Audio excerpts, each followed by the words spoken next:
एक सुनसान गांव के किनारे स्थित एक प्राचीन हवेली में सदियों पुरानी एक काली किताब छिपी हुई थी, जिसके बारे में कहा जाता था कि इसमें भूत प्रेतों की आत्माएं बंद हैं। हवेली की दीवारों पर समय की मार साफ झलकती थी और उसके अंधेरे कमरे हमेशा किसी अनदेखी ताकत की उपस्थिति महसूस कराते थे। गांव वालों में कई तरह की कहानियां प्रचलित थी। कुछ कहते थे कि उस किताब को खोलने वाले का जीवन अचानक अंधकार में डूब जाता है और कुछ मानते थे कि उसमें छिपे मंत्रों से प्रेतात्माएं आज भी आजाद हो जाती हैं। एक दिन शहर से आए एक जिज्ञासु शोधकर्ता अर्जुन ने हवेली के बारे में सुना। उसकी उत्सुकता उसके भीतर धीरे धीरे बढ़ती गई और उसने तय किया कि वह इस रहस्य को उजागर करेगा। हवेली में कदम रखते ही उसे एक अजीब सी ठंडक ने घेर लिया। धूल से ढके कमरे में उसे एक पुरानी दराज में रखी एक मोटी काली किताब नजर आई, जिसके कवर पर अजीब सी लकीरें और गूढ़ चिन्ह खुदे हुए थे। कहते हैं कि उस किताब की बाहरी बनावट जितनी स्याही जैसी थी, उतनी ही गहरी उसकी रहस्यमयी कहानी भी थी। अर्जुन की जिज्ञासा ने उसे सावधानी की किताब के साथ खोलने पर मजबूर कर दिया। जैसे ही उसने पन्ने पलटे, एक झझक झझक सी हवा चलने लगी और कमरे की दीवारों से धीमी धीमी फुसफुसाहट की आवाजें आने लगीं। पहली ही पन्ने पर अजीबोगरीब चित्र और मंत्र अंकित थे, जिन्हें पढ़ते ही उसके मन में एक अजीब सी बेचैनी समा गई। उसे महसूस हुआ मानो कि प्रेतात्मा का पीड़ा उसके भीतर उतर आई हो। उस रात अर्जुन ने ख्वाबों में अनगिनत भूतिया चेहरों और उद्गिन्न आत्माओं को देखा, जो उसे अपनी ओर खींचते चले आए। अगले दिन से अर्जुन के जीवन में अजीब घटनाओं का सिलसिला शुरू हो गया। उसकी आंखों के सामने छाया के रूप में कोई न कोई आकृति झलकती रहती थी और हर रात कमरे में अजीब सी आवाजें गूंजने लगती थी। धीरे धीरे तो ऐसा लगने लगा कि वह खुद उस किताब के मंत्रों से जादू के घेरे में फंस चुका है। उसने कई विद्वानों और स्थानीय पुजारियों से सलाह ली, जिनमें से एक ने बताया कि यह काली किताब एक प्राचीन तांत्रिक द्वारा रची गई थी, जिसने अपने शत्रुओं की आत्माओं को इसमें कैद कर लिया था। कहा जाता था कि जो भी इस किताब की शक्तियों को समझने की कोशिश करेगा, वह स्वयं उस अंधकार में खो जाएगा। अर्जुन ने तय किया कि वह इस श्राप को तोड़कर आत्माओं को मुक्त करेगा। उसने एक पूर्णिमा की रात, जब चांद अपने चरम पर था, हवेली में फिर से प्रवेश किया।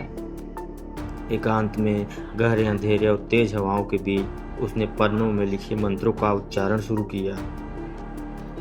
जैसे ही उसने अंतिम शब्द बोलना चाहा, कमरे में तेज बिजली की चमक हुई और सारा वातावरण कँपकँपाने लगा। धीरे धीरे से निकलने की अजीब सी आवाजें, मानो भूत का समूह उसकी तरफ बढ़ता हुआ आ रहा हो। अर्जुन ने दिल में डर के साए को फैला दिया। उस क्षण उसने समझ लिया कि कुछ रहस्य इतने गहरे होते हैं कि उन्हें उजागर करने की हिम्मत इंसान में नहीं होती है। बिना किसी विकल्प के अर्जुन ने पुजारियों द्वारा बताई गई प्राचीन विधि अपनाते हुए एक विशेष यंत्र का सहारा लिया, जिससे वह उन आत्माओं को फिर से किताब में बंद करने में सफल रहा। उस अंधेरी रात के बाद हवेली का वातावरण फिर से सामान्य हो गया, परंतु काली किताब एक बार फिर अपने गहरे रहस्य में डूब गई। गांव वालों के बीच यह कहानी पीढ़ियों से सुनाई जाती है कि एक बार जब काली किताब खुल जाती है तो भूत प्रेतों का राग छा जाता है और जो भी उस रहस्य में उतरने की कोशिश करता है, वह स्वयं एक भूत या किस्सों का हिस्सा बन जाता है। आज भी कहते हैं कि हवेली में रात के सन्नाटे में कभी कभार वह किताब अपने पन्नों को धीरे धीरे पलटती है, मानो किसी की खोई हुई आत्मा की पुकार सुनने आई हो।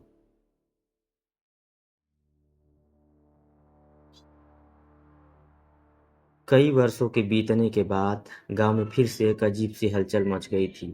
लोग अब भी उस पुरानी हवेली के बारे में फुसफुसाते थे, जहां काली किताब की कहानियां पीढ़ी से सुनाई जाती थी। एक युवा मनोवैज्ञानिक वरुण, जिसे अतीत की रहस्यमयी कथाएं जानने का अत्यधिक शौक था, उसने तय किया कि वह इन कहानियों के पीछे छिपे सच का पता लगाएगा। एक बरसाती रात, जब बूंदों की टपटपक ने हवेली की टूटी-फूटी दीवारों पर एक नया संगीत बिखेर दिया, वरुण उस सुनसान हवेली के पास पहुंचा।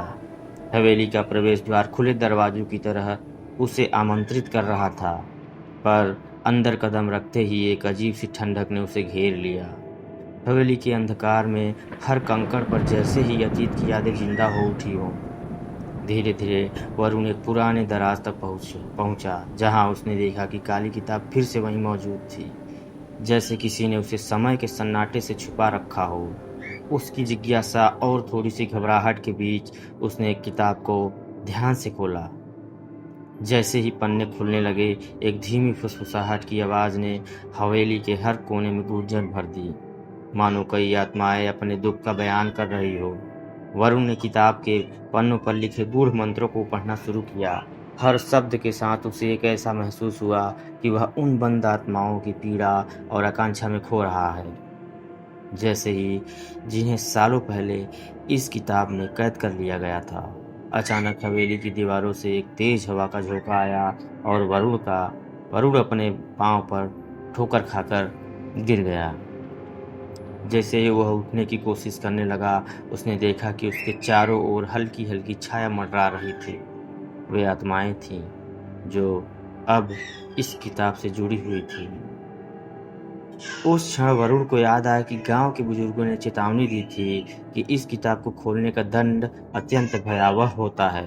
उसे यह समझ आया कि यदि उसे इस श्राप को तोड़ना है, तो उसे एक विशेष मंत्र का उच्चारण करना पड़ेगा, जो केवल एक शुद्ध हृदय वाला ही कर सकता है। डर और संकल्प के बीच वरुण ने गहरी सांस ली और मंत्र बोलना शुरू किया। उसके शब्द हवेली की सुनसान दीवारों में गूंजते हुए फैलने लगे। जैसे जैसे वह मंत्र बोलता गया, आत्माओं का राग धीमा पड़ता गया और धीरे धीरे हवेली में एक हल्की सी रोशनी फैल गई। थोड़ी देर बाद जैसे ही वरुण ने अंतिम शब्द उच्चारित किए, हवेली में अचानक सन्नाटा छा गया। चारों ओर की छाया एक एक कर गायब हो गई और काली किताब फिर से अपने गहरे अंधेरे में समा गई। वरुण थक कर बाहर निकल आया, पर उसकी आंखों में अब भी उस रात के भयावह दृश्य की झलक साफ थी। अगली सुबह गांव में यह अफवाह फैल गई कि हवेली ने फिर से अपने रहस्य को छुपा लिया है। लोग कहते थे कि अंधेरी रात में हवेली से दूर रहने वाले लोग काली किताब की पुकार सुनते हैं, मानो खोई हुई आत्मा अपनी कहानी सुनाने आई हो।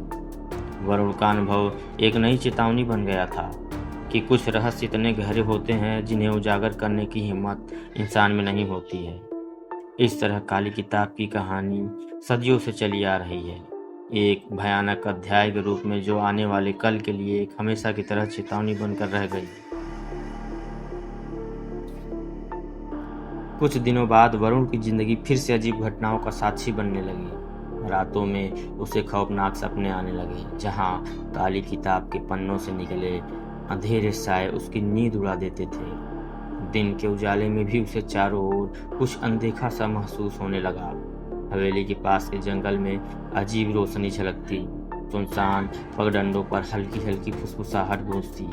गांव के बुजुर्ग बताने लगे कि काली किताब केवल एक श्रापित वस्तु नहीं है, बल्कि उसका संबंध एक प्राचीन आत्मा से है, जिसे सदियों पहले एक महान साधु ने अपने शत्रुओं से बदला लेने के लिए कैद कर दिया था।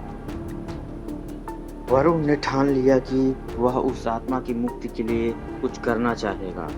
उसने प्राचीन ग्रंथों और मंत्रों का अध्ययन किया, जिसने लिखा था कि जिस आत्मा को सांप में बंद किया गया है, उसे मुक्ति दिलाने का उपाय भी मौजूद है।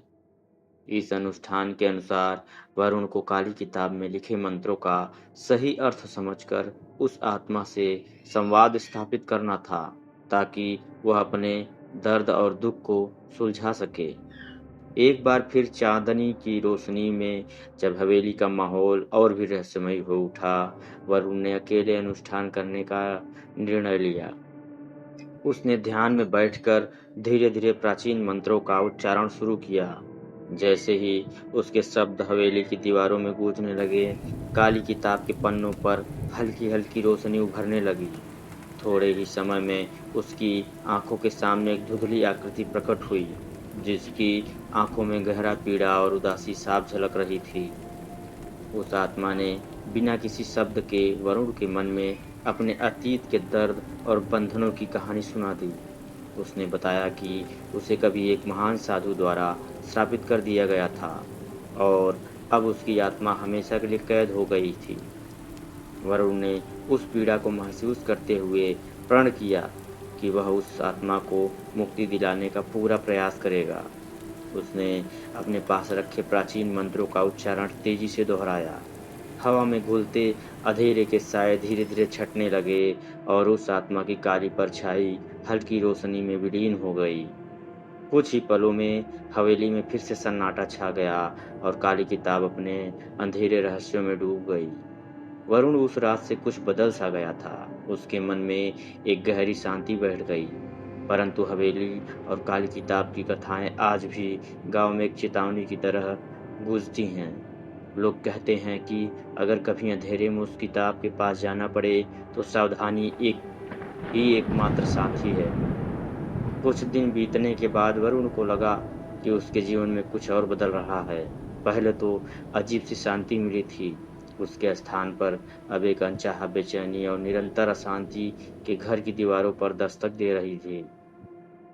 रात को उसे अपने बिस्तर के पास किसी अनजाने साय का गुजरना महसूस होता और कभी-कभार तो उसकी आंखें खुलते ही अंधेरे में एक झलक देख पाती थी, मानो कोई आकृति धीरे-धीरे उसके कमरे में प्रवेश कर रही हो। गांव के कुछ बुजुर्गों ने कहा कि हवेली में उस काली किताब से जुड़ी घटनाओं का असर अब वरुण के जीवन में भी देखने को मिल रहा है। वरुण ने समझा कि शायद वह आत्मा पूरी तरह मुक्त नहीं हुई थी या फिर काली किताब की शक्तियां फिर से सक्रिय हो उठी थीं।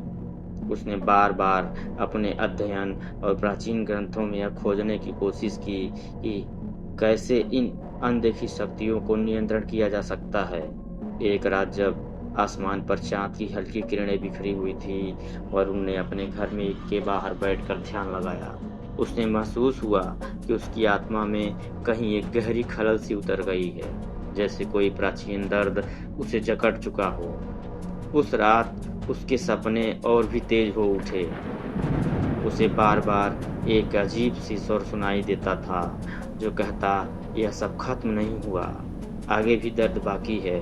सपनों में उसे देखा कि हवेली के प्राचीन आंगन में एक बार फिर से काली किताब अपने आप खुल गई है और उसमें से एक मध्यम रोशनी निकल रही है।